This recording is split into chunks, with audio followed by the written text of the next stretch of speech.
Chegou o grande dia para o Palmeiras. Palmeiras e Chelsea, como que Abel Ferreira vai escalar o time com tanto desfalque? Isso eu vou trazer para vocês aqui a cobertura completa da escalação do Palmeiras para esse jogaço contra o Chelsea e muita informação do time antes desse jogo. Antes de trazer a reportagem para vocês, vou deixar o crédito do vídeo na descrição. A ESPN Brasil, e também vou te pedir, se inscreve no canal se você é amante do futebol e gosta de acompanhar as principais notícias dos principais times do Brasil. Então, se você é amante do futebol e gosta de acompanhar essas notícias, se inscreve agora no canal para não perder nada, que eu trago informações todo dia. Bora ver a escalação do Verdão. É um Palmeiras, claro, tem jogo, mas é um Palmeiras que tem desfalques e desfalques muito importantes. Nós temos a zaga toda reserva e também o Piquerez fora. Ou seja, é mais um problema para o Abel Ferreira resolver e já está resolvido, né, na cabeça dele. E aparentemente ele contou pra gente, a não ser que ele mude ou que ele tenha dito tudo o que disse para despistar, mas ao longo da programação, porque esse tema das trocas é o tema, né, que nos norteia aqui até a hora que a bola rolar. E a gente estava tratando como a opção mais lógica ele fazer as reposições naturais. Ou seja, ele já perdeu o Murilo e entrou o Fux. Aliás, o Fux entrou bem, tá? O palmeirense tem desconfiança em relação ao Fux, porque ele não é um zagueiro do mesmo nível do Murilo e do Gomes, mas ele entrou bem, fez um jogo muito seguro contra o Botafogo. E aí depois ele perde o Gomes, entraria o Mikael, ele perde o Piquerez, ambos suspensos, entraria o Vanderlan. Essas seriam umas trocas normais, que o Abel chamou de feijão com arroz, depois da classificação contra o Botafogo. Mas sempre ficava essa dúvida, se essa troca seria mesmo natural, ou se o Abel poderia pensar em algo diferente, porque o Vanderlan não marca tão bem, porque o jogo pode ser pesado pro Vanderlan, porque o palmeirense não confia plenamente nele. Mas hoje o Abel falou de como para o Vanderlan vai ser importante marcar o Pedro Neto, se o Pedro Neto jogar, né? Tem uma informação que circula, embora não seja oficial, de que até pelo abatimento, porque o Pedro Neto era muito próximo ao Diogo Jota, ele ficou fora. Daqui a pouco eu tenho o papo aqui com o Mares, que a gente vai tentar entender um pouco melhor, mas o Abel falou que o Vanderlan teria uma jornada importante ao marcar o Pedro Neto, então o Vanderlan vai jogar. O Abel falou nominalmente Fux e Mikael, os zagueiros, então eles vão jogar. Parte do princípio que na linha defensiva o Abel vai repor os ausentes nas trocas naturais. Agora a dúvida que fica, Marcela, é do meio para frente, e aí não são as trocas obrigatórias, são as trocas voluntárias por parte do Abel, e ele é um cara que mexe, então tem alguns pontos de dúvida aí. Eu vejo 3 pontos de dúvida. Emiliano ou Aníbal Moreno? O Aníbal vem muito bem, machucou e o Emiliano jogou muito bem contra o Botafogo, então são 2 ótimos volantes que o Abel tem para escalar. Meu palpite, Aníbal Moreno. Segunda dúvida, ele vai com Alan ou ele vai com Facundo? Alan no lugar, Alan pela direita ou Facundo pela esquerda? E isso culmina na terceira dúvida. Se jogar o Alan na direita, Estevão na esquerda. Se jogar Facundo na esquerda, e aí tô falando do ataque, né? Estevão na direita. E a tendência é que joga o Maurício. O Abel deu a entender que o Veiga seria opção pro banco. O Veiga que marcou o gol do Palmeiras contra a equipe do Chelsea na derrota do Mundial lá em Abu Dhabi no comecinho de 22. Então, do meio para trás, me parece que ele vai no óbvio. Do meio para frente, a gente vai ter que esperar um pouco mais para saber o que é que o técnico do Palmeiras vai armar. Eu, assim, pegando como parâmetro, Marcela, André e amigos, os 2 jogos de brasileiros contra europeus que tivemos nas oitavas e foram posturas diferentes, o Flamengo contra o Bayern e o Fluminense contra a Inter, em termos de postura, de tipo de jogo, tô imaginando um Palmeiras se comportando mais como um Fluminense do que contra o Flamengo, ou seja, um time mais aplicado na marcação para castigar no erro do que um Flamengo que tentou jogar um pouco mais de peito aberto contra a equipe do Bayern. Certo, Zupa. Bom, vamos colocar então o provável time do Palmeiras, André? Não tenho a menor dúvida disso, eu concordo plenamente. De postura do Palmeiras, o Zupac fica porque ele vai falar sobre o Chelsea. O Everton, Diay, Bruno Fux, Mikael e Vanderlan, a Emi Martínez, o Aníbal Moreno, Rios, o Alan, o Facundo Torres, aí Maurício Estevão e o Vitor Roque. Vamos falar então sobre esse possível time do Palmeiras para a partida contra o Chelsea, André. Em relação à postura, independentemente das escolhas, estou de acordo com o Gustavo, quando ele fala, o Abel citou tais nomes, esses caras vão jogar. A gente já viu coisas mais ousadas do que isso, né? Às vezes, em determinadas situações, essas pistas elas são dadas justamente para confundir alguma coisa. Não sei se o Abel tem estrategicamente alguma preocupação em jogar, como se diz na gíria, uma casquinha de banana para o Enzo Maresca. Né? Eu acho que aí é uma relação diferente. Aqui no Brasil, se fosse um jogo de confronto de brasileiros, ou eventualmente uma semifinal de Mundial entre Palmeiras e Fluminense, e ele dissesse o nome de um jogador, eu cravaria que esse jogador estaria no banco. Mas essa é uma outra conversa.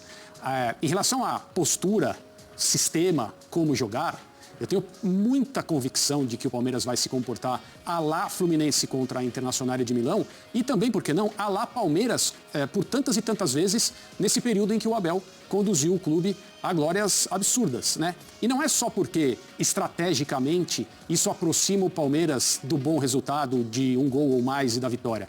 É porque o time do Palmeiras também se sente mais confortável atuando assim. Nesse caso, é unir o útil ao agradável. O Palmeiras se sente melhor atuando desse jeito E, estrategicamente, do ponto de vista de como abordar o jogo contra esse adversário, essa é a melhor maneira de fazê-lo.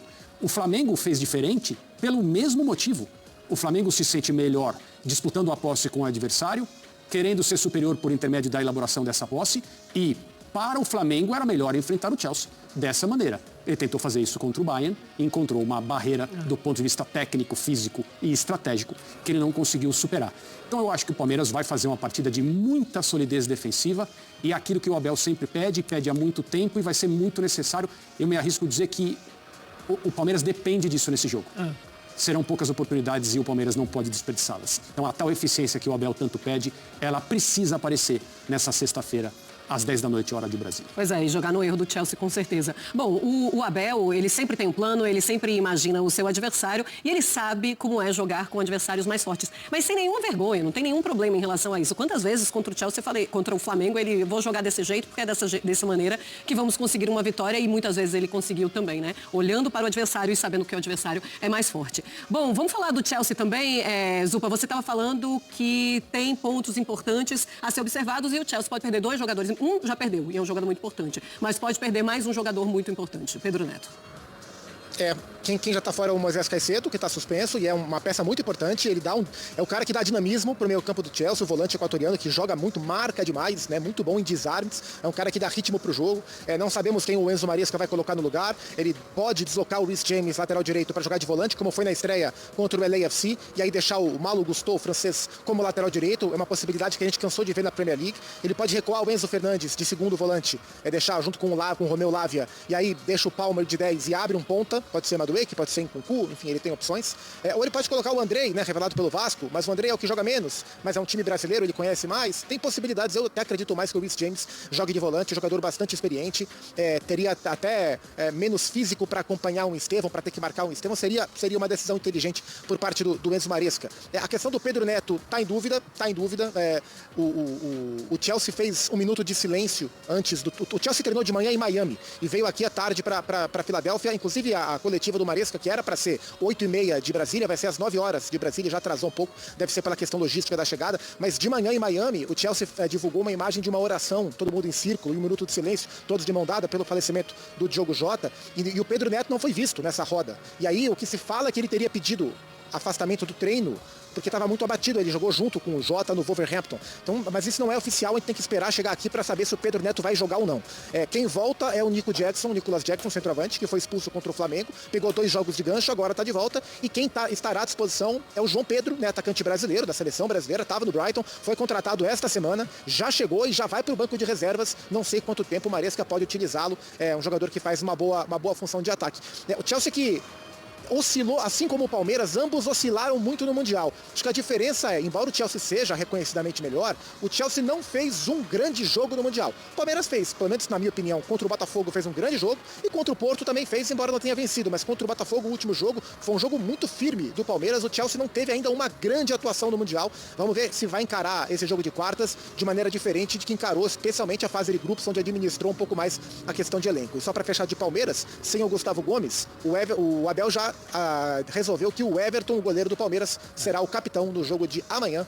É isso aí, amante do futebol, é desse jeito que o Palmeiras vai vir para enfrentar o Chelsea. E eu quero saber a sua opinião, vai deixando aqui nos comentários.